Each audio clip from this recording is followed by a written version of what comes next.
Big breaking news చూస్తున్నాం. దేశవ్యాప్తంగా సంచలనంగా మారింది ధర్మస్థల కేసు.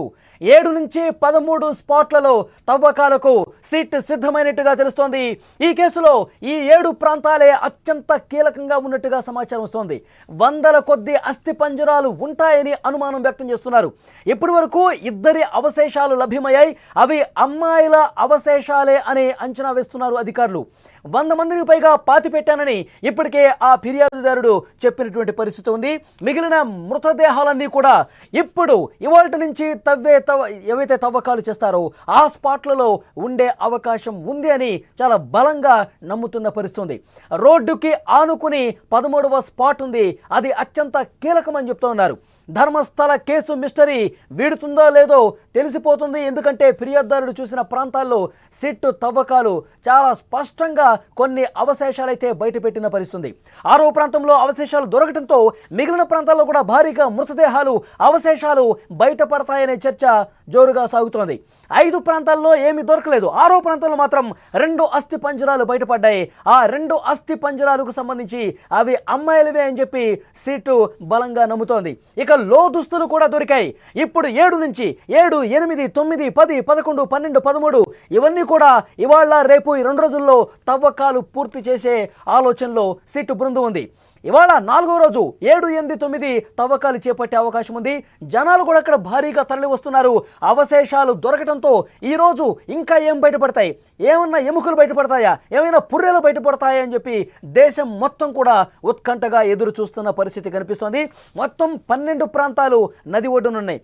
ఒక్కసారి మీకు అక్కడ మా ప్రతినిధి విజయ్ కూడా సిద్ధంగా ఉన్నారు. నేత్రావతి నది ఒడ్డున ఆయన రిపోర్ట్ చేయడానికి సిద్ధంగా ఉన్నారు. దాంతోపాటు అక్కడ నేత్రావతి నదికి ఒడ్డున ఎక్కడైతే సిట్ బృందం తవ్వకాలు చేస్తుందో అక్కడనే సమీపంగా ఆయన అక్కడి నుంచి తాజా సమాచారం అందించడానికి సిద్ధంగా ఉన్నారు. మరికొద్దిసేపట్లో ఆయన నుంచి మనం సమాచారం తీసుకునే ప్రయత్నం చేద్దాం. అయితే అక్కడ స్పాట్లకు సంబంధించి ఎలాంటి ఇన్ఫర్మేషన్ ఉందో ఒక్కసారి నేను మీకు ఎక్స్ప్లెయిన్ చేసే ప్రయత్నం చేస్తాం. 7వ స్పాట్ దగ్గర మరికొద్దిసేపట్లో సిట్ అధికారులు తవ్వకాలు చేయబోతున్నట్టుగా మనకి సమాచారం ఉంది. మొదటి 8 స్థానాలు కూడా నేత్రావతి నది ఒడ్డునే ఉన్నాయి. ఇప్పుడు 6 వరకు తవ్వకాలు పూర్తయిపోయాయి. 7, 8 ఇవి కూడా నేత్రావతి నదికి ఒడ్డున ఉన్నాయి. నేత్రావతికి నదికి అత్యంత సమీపంగా ఒడ్డున ఉన్నటువంటి స్పాట్లుగా గుర్తించారు. అయితే 9 నుంచి 12 ప్రదేశాలు ఏవైతే ఉన్నాయో అవి నది పక్కన హైవే ఉంది. ఆ హైవేకి సమీపంలో 9వ స్పాటు, 10వ స్పాటు, 11, 12 ఈ 9 నుంచి 12 స్పాట్స్ అని కూడా నది పక్కన ఒక హైవే ఉంటుంది. ఆ హైవేకి సమీపంలో ఆ స్పాట్స్ ఉన్నాయి. ఇక 13వ స్థానం నేత్రావతి, అలాగే అజుకురి గ్రామం.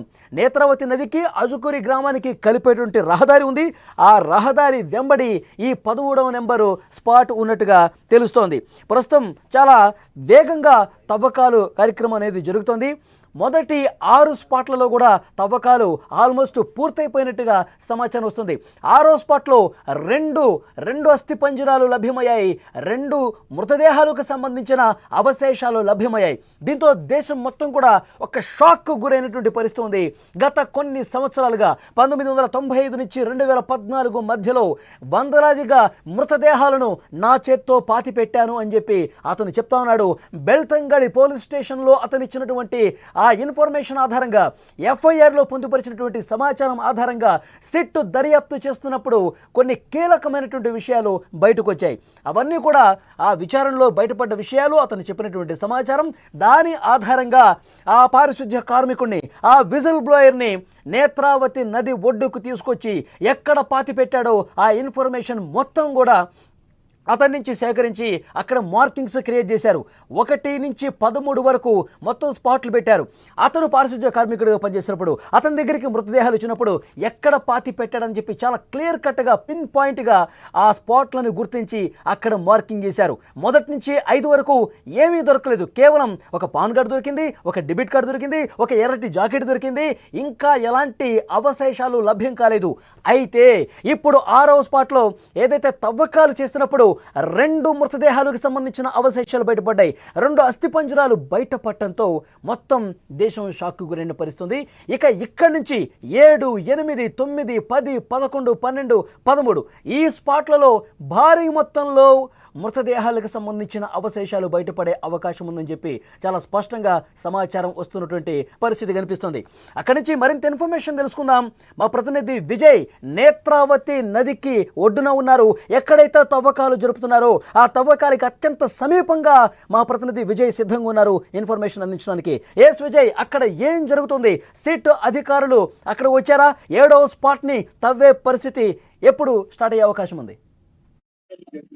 ఎస్ వాళ్ళి ప్రస్తుతం నేను నేత్రావతి నది ఒడ్డున ఉన్నాను. ఈ బ్రిడ్జ్ మీద నుంచే నేరుగా ధర్మస్థల దేవస్థానానికి ఆలయానికి చేరుకోవాలి. ఇటువైపు చూస్తే నేను నిల్చుకోనటువంటి ఈ ప్రాంతానికి వెనుక వైపునే అక్కడున్నటువంటి ఆ చెట్ల పొదలు, అంటే ఆ అటవీ ప్రాంతంలోనే ఇప్పుడు ప్రస్తుతం తవ్వకాలు జరుగుతున్నాయి. అయితే నిన్నటి వరకు 6 ప్రాంతాల్లో 6 లొకేషన్స్ లో తవ్వకాలు జరిగాయి. 6వ లొకేషన్ లో 2 మృతదేహాలకు సంబంధించినటువంటి అస్థి పంజరాలని సిట్ అధికారులు స్వాధీనం చేసుకున్నారు.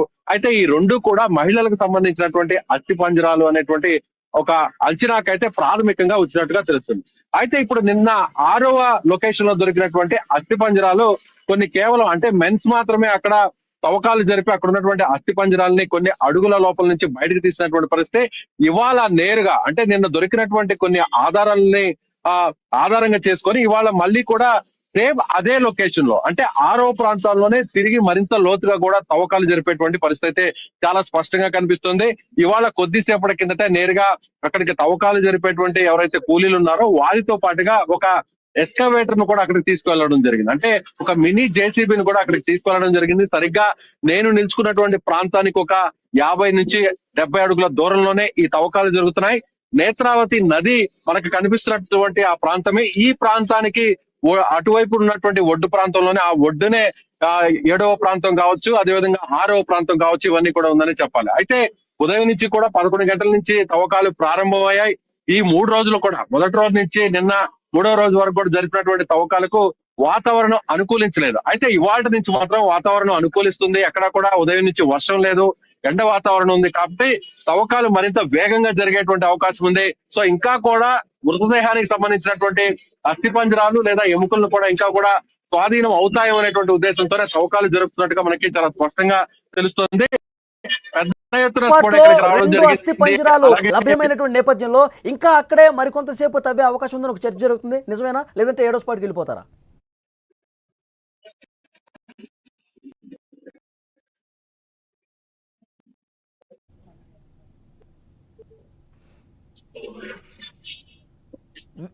విజయ్, 6వ స్పాట్ లో అంటే కంటిన్యూ. నిన్న దొరికినటువంటి 2 అస్థి పంజరాలు కూడా 6వ స్పాట్ లో దొరికినటువంటి అస్థి పంజరాలు. ఒకే ప్రాంతంలో అంటే ఒకే గుంతలో 2 డెడ్ బాడీస్ ని పూడ్చి పెట్టారా అనేటువంటి అనుమానాలు అయితే చాలా స్పష్టంగా వ్యక్తమవుతున్నాయి.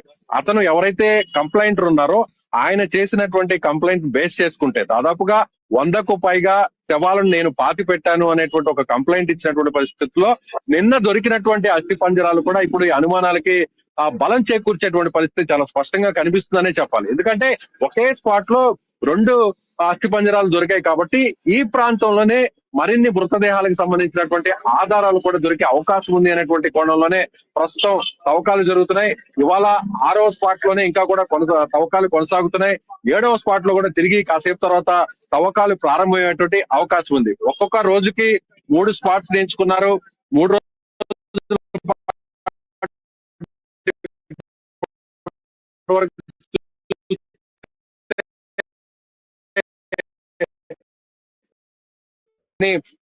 ఏటీఎం కార్డు కావచ్చు, పాన్ కార్డు కావచ్చు, ఒక రెడ్ జాకెట్, రెడ్ బ్లౌజ్ కూడా కనిపించింది. అలాగే లక్ష్మి అనేటువంటి ఒక మహిళకి సంబంధించినటువంటి ఐడెంటిటీ కార్డ్స్ కూడా స్వాధీనం చేసుకున్నటువంటి పరిస్థితి. ఆ తర్వాత నిన్న 3వ రోజున ఒక కీలకమైనటువంటి ఎవిడెన్స్ అయితే దొరికిందనే చెప్పాలి. 3rd డేన 6th స్పాట్ లో దొరికినటువంటి అస్థి పంజరాలని ఇప్పుడు ఫోరెన్సిక్ నిపుణులు స్వాధీనం చేసుకున్నారు. సో ఫోరెన్సిక్ నిపుణులు ఇప్పుడు దాన్ని పరీక్షలు నిర్వహించి ఈ చనిపోయినటువంటి వారు అంటే ఇప్పుడు దొరికినటువంటి అస్థి పంజరాలు ఎలా చనిపోయారు, ఆ అస్థి పంజరాలకు సంబంధించినవి అవి మహిళల అస్థి పంజరాలా లేదంటే పురుషుల అస్థి పంజరాలా? అందరూ భావిస్తున్నట్టుగానే మహిళల అస్థి పంజరాలు అయితే వాళ్ళ వయసు ఎంత? ఇప్పుడు చేసినటువంటి కంప్లైంట్స్ అంతా కూడా మొత్తం యువతులకు సంబంధించినవే. 30 సంవత్సరాల లోపల ఉన్నటువంటి మహిళలకు సంబంధించిన, యువతులకు సంబంధించిన, బాలికలకు సంబంధించినటువంటి మృతదేహాలను తానే పాతి పెట్టాను అనేటువంటి ఒక సంచలనమైనటువంటి ఫిర్యాదు చేసినటువంటి విషయం తెలిసిందే. ఇప్పుడు ఫోరెన్సిక్ ల్యాబ్ లో మహిళలు అయితే ఆ మహిళల్లో ఎంత వయసుకు సంబంధించినటువంటి వారి ఎస్ మనం ఇప్పుడు లైవ్ లో చూడొచ్చు. వాళ్ళు ఇప్పుడు అక్కడ తవ్వకాలు జరిపి కొంతమంది ఒక టీం కూడా అక్కడ బయటకు వస్తున్నారు. ఇప్పుడే కొద్దిసేపటి కిందట చాలా మంది అధికారులు కూడా లోపలికి వెళ్ళడం జరిగింది. అందులో మహిళ ఉన్నటువంటి వారందరూ కూడా ఒకసారి చూసినట్లయితే కొంతమంది ఒక 6 మంది బయటకు వస్తున్నారు. అక్కడికి కొన్ని కుర్చీలను కూడా లోపలికి తీసుకెళ్లారు. అంటే ఒకే ప్రాంతంలో ఇవాళ తవ్వకాలు ఎక్కువ సేపు జరిపేటువంటి అవకాశం ఉంది. దీన్ని బట్టి అర్థం చేసుకుంటే దాదాపుగా అక్కడ లోపల ఉన్నటువంటి ఐపీఎస్ ఆఫీసర్స్ కావచ్చు, ఫోరెన్సిక్ ఎక్స్పర్ట్స్ కావచ్చు, వీరందరూ కూడా ఒకే ప్రాంతంలో ఒకే స్పాట్ లో ఇవాళంతా కూడా తవ్వకాలు జరిపే అవకాశాలు చాలా స్పష్టంగా కనిపిస్తున్నాయి. అందుకే ఆ 6వ నంబర్ స్పాట్ కే నేరుగా కుర్చీలను కూడా తీసుకువెళ్ళడం జరిగింది. ఇవాళ మధ్యాహ్నం నుంచి సాయంత్రం వరకు కూడా అక్కడే తవ్వకాలు జరిపేటువంటి అవకాశం చాలా స్పష్టంగా కనిపిస్తుంది. ఇప్పుడు నేను నిల్చున్నటువంటి ప్రాంతానికి ఈ బ్రిడ్జ్ కి అటువైపున కేవలం 10 అడుగుల దూరంలోనే 8వ నెంబర్ స్పాట్ ఉంది. అంటే 8వ నెంబర్ స్పాట్ లో తవ్వకాలు జరిపితే ఖచ్చితంగా ఇక్కడ నిల్చుకొని చూసేటువంటి వారందరూ కూడా ఆ తవ్వకాలు చాలా స్పష్టంగా కనిపిస్తాయి. కాబట్టి ఇప్పుడు జరుగుతున్నటువంటి తవ్వకాలు 6th నెంబర్ స్పాట్ లోనే నిన్న బ్యాలెన్సింగ్ ఏదైతే స్పాట్ మిగిలిందో ఆ స్పాట్ లో ఇంకా కూడా తవ్వకాలు జరుపుతున్నట్టుగా సమాచారం అందుతుంది. ఆ తర్వాత 7వ స్పాట్ లో తవ్వకాలు ప్రారంభమయ్యేటువంటి అవకాశం ఉంది. ఇప్పుడు 6వ నెంబర్ స్పాట్ లో పడ్డటువంటి ఆ ఇంకా బ్రిడ్జ్ ఎన్ని దగ్గర మృతదేహాలు ఉన్నాయి? అక్కడ స్థానికులు చాలా మంది కనిపిస్తా ఉన్నారు. అక్కడ ఉన్నటువంటి స్థానికులకు అసలు ధర్మస్థలలో ఏం జరిగిందో విషయాలు వాళ్ళకి ఇంకా బాగా తెలుసు. మీరు వాళ్ళతో ఏమైనా ఇంటరాక్ట్ అవ్వడం జరిగిందా? అసలు ధర్మస్థలంలో జరిగినటువంటి విషయాల గురించి ఏమైనా మీతో పంచుకోవడం జరిగిందా? ఒక తెలుగు వ్యక్తికి సంబంధించిన వాళ్ళతో మనం మాట్లాడడం జరిగింది. అతను దాదాపుగా 80 సంవత్సరాల నుంచి ఇక్కడే ఉంటున్నాడు. అయితే వాళ్ళందరూ కూడా ఇక్కడ గ్రామస్తులందరిలో కూడా ఒక్క ఒపీనియనే ఉంది. ఏమిటంటే కొంతమంది రాజకీయ పార్టీలకు సంబంధించినటువంటి వారు ఇక్కడ ఆలయానికి సంబంధించినటువంటి ప్రాశస్త్యాన్ని, ప్రాముఖ్యతను తగ్గించేటువంటి కుట్రలో భాగంగానే ఇదంతా జరిగింది. గతంలో సౌజన్య హత్య ఎపిసోడ్ కావచ్చు, అనన్య భట్ ఆ మిస్సింగ్ సంబంధించినటువంటి ఎపిసోడ్ కావచ్చు, ఇవన్నీ కూడా ఆలయానికి లింక్ చేయడం అనేది ఎంత మాత్రం కరెక్ట్ కాదు. ఇప్పుడు జరుగుతున్నటువంటి సిట్ ఇన్వెస్టిగేషన్ అంతా కూడా ఇది సాక్షాత్తు ఆ శివయ్య, ఆ మంజునాథుడే ఈ దర్యాప్తును చేస్తున్నాడు. ఎందుకంటే మళ్ళీ మళ్ళీ ఇలాంటి ఆరోపణలు చేయకుండా ఉండాలంటే సో సిట్ అనేది దర్యాప్తు చేయాలి. ఒకవేళ ఈ మృతదేహాలు లభించినా కూడా అవి ఎవరైతే కంప్లైంటర్ చెప్పినటువంటి అమ్మాయిలవో సంబంధించినటువంటి డెడ్ బాడీస్, అందులోనూ రేప్ చేసేసినటువంటి వాళ్ళ డెడ్ బాడీస్, మృతదేహాలు అని చాలా కరాఖండిగా చెప్తున్నారు. అంటే 2006 ముందు వరకు కావచ్చు, అక్కడ ఉన్నటువంటి ప్రభుత్వాలు చేసిన తర్వాత గుర్తుపట్టలేనటువంటి ఉన్న ఆ శవాలను, అనాథ శవాలను నేరుగా అంటే మాంగ్లూరు నగరానికి ఇది ఒక 70 కిలోమీటర్ల దూరంలో ఉంది కాబట్టి ఇది అటవీ ప్రాంతం కాబట్టి ఇక్కడ ఇబ్బంది ఉండదు. కాబట్టి ఒకవేళ వాళ్ళకి సంబంధించినటువంటి ఎవరైనా బంధువులు ఇక్కడికి వస్తే వాళ్ళకి ఆ లొకేషన్స్ ను చూపించడం కోసమే ఈ ఐడెంటిఫికేషన్ గా ఉండేటువంటి ప్రాంతాన్ని ఎంచుకున్నారు. ఈ నది ఒడ్డున్నటువంటి ఈ ప్రాంతంలోనే ఆ మృతదేహాలన్నింటినీ కూడా పాతి పెట్టారు. 2006 తర్వాత శ్మశాన ప్రాంతాన్ని ఏర్పాటు చేశారు. ప్రత్యేకంగా ఒక శ్మశానాన్ని ఏర్పాటు చేశారు. అప్పటి నుంచి కూడా ఇక్కడ బయట నుంచి వచ్చేటువంటి శవాల్ని ఇక్కడ పూడ్చి పెట్టట్లేదు అనేటువంటి ఒక వాదన అయితే ఇక్కడ ఉన్నటువంటి స్థానిక గ్రామస్తులు కూడా చెప్తారు. మరొక వాదన కూడా ఏం చేస్తున్నారంటే ఎక్కడ కాశీ అయితే గంగా నది ఒడ్డున అక్కడికి చాలా మంది వృద్ధులు, మతిస్థిమితం లేని వారు, వాళ్ళందరూ కూడా అక్కడికి వెళ్లి అక్కడ తుది శ్వాస విడవాలని కోరుకుంటారు. హైందవులందరూ కూడా హిందువులు ఆ హైందవ ధర్మాన్ని పాటించే వాళ్ళు, హిందువులందరూ కూడా కాశీని ఆ పరమ పవిత్రంగా ఎట్లా భావిస్తారో గంగా నదిలో చనిపోతే అక్కడ చనిపోయిన వారికి మోక్షం కలుగుతుంది, నేరుగా స్వర్గ ప్రాప్తిరస్తూ ఉంటుంది అనేటువంటి ఒక ఆలోచన ఏ విధంగా ఉంటుందో అలాంటి నమ్మకమే ఇక్కడ మా కర్ణాటకలో కూడా అలాంటి విశ్వాసం ఇక్కడ ఉంది. సో అందుకోసమే చాలా మంది కర్ణాటక చుట్టుపక్కల ఉన్నటువంటి ప్రాంతాల వాళ్ళందరూ కూడా మతి స్థిమితం లేని వారు కానీ లేదంటే అనాథ వ్యక్తులు కానీ ఎవరైనా కూడా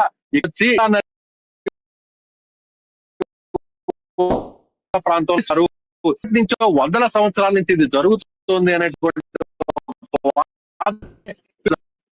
మృతదేహాలకు సంబంధించినటువంటి అస్థి పంజరాలు కూడా వాళ్ళ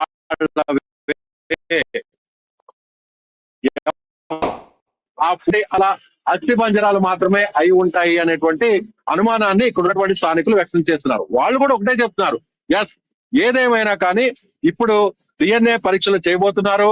అలాగే